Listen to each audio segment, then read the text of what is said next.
Instant గోధుమ పిండి పొంగనాలకి ఒక గ్లాస్ గోధుమ పిండి, ఒక గ్లాస్ బాంబే రవ్వ, సూజీ అంటారు కదా, అది తీసుకొని 1.5 గ్లాస్ నీళ్లు వేసి నానబెట్టి పెట్టుకోవాలి. సన్నగా తరిగిన ఉల్లిపాయ, పచ్చిమిర్చి, అలాగే తురుముకున్న క్యారెట్, ఇంకా క్యాబేజీ కూడా సన్నగా తురుముకొని, క్యాలీఫ్లవర్ సన్నగా తురుముకొని కూడా వేసుకోవచ్చు.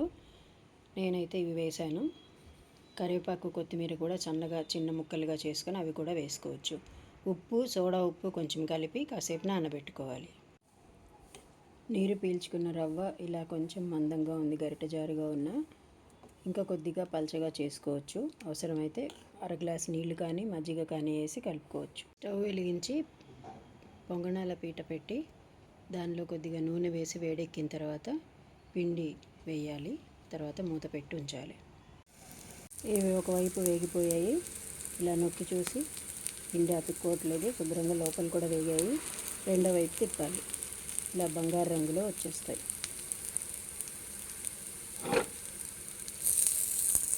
ఇలా రెండో వైపు కూడా తిప్పుకొని వేగిన తర్వాత తీసేసుకుని సాస్తో తింటే సూపర్గా ఉంటాయి.